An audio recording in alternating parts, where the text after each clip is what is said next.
All right, this is the follow-up video to the one that we started in class today. We had just a little bit left. There is a typo that I made because I was trying to move too quickly on this screen, and I want to make sure I draw your attention to it. It had to do with the 81. When we pulled it out, I wasn't being very careful in how I was notating this, and I want to make it an awareness factor for you so that you can see what should have happened instead.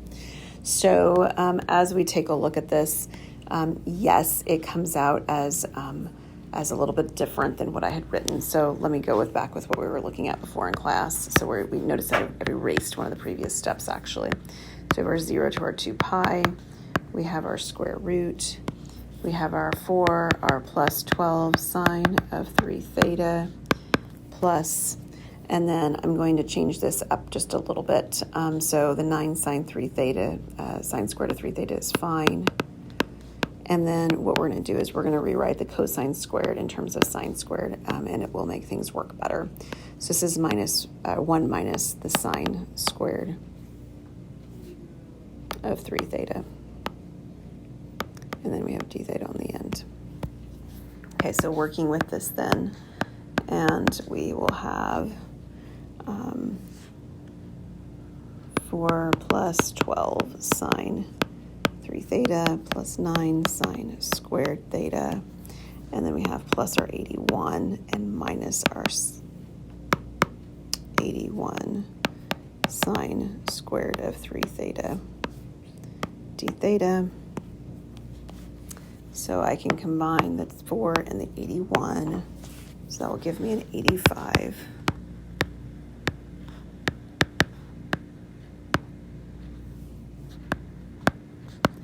Plus 12 sine of 3 theta minus 72 sine squared of 3 theta d theta.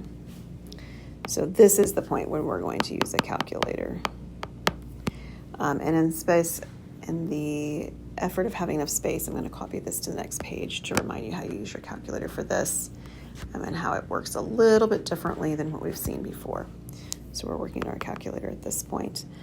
So in your calculator, you're going to choose Math 9. Now before you do this, you need to put this into R1. And so what do I mean by this? Well, I mean the entire expression underneath the radical and including the radical. So everything inside of the integral. So you're going to put this into y1. So this goes into y1, but now it's really r1, right? So in r1, you're going to have the square root of 85 plus 12 sine of 3 theta, and then minus 72.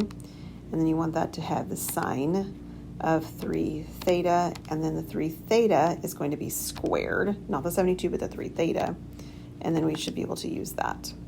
So underneath Math 9, so if you hit Math 9, you're going to get one of two things popping up. It's either going to say FNINT, that's what mine says, or it's going to look like a script S, and it's going to have this little box down here and a box right here.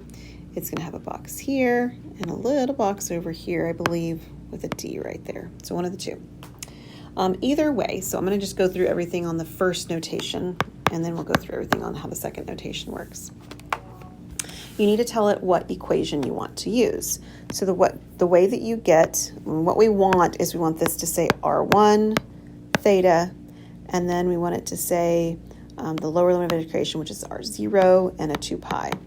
And you want the same sort of thing to show up down here. You want this to say 0 and a 2 pi. You want this to say an R1 and a d theta.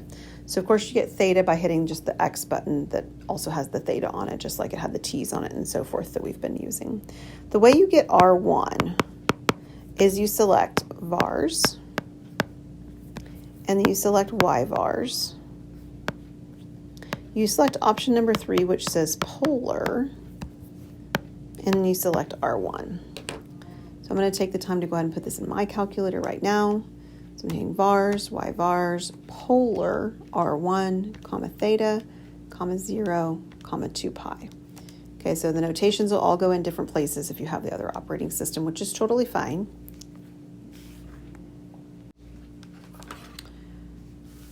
So my calculator took a little while to do this, but once it actually did it, it came back with an answer, and it says at least to the hundredths place, I have 41.54 as my approximation. I'll put approximate here so that we have that as a reminder.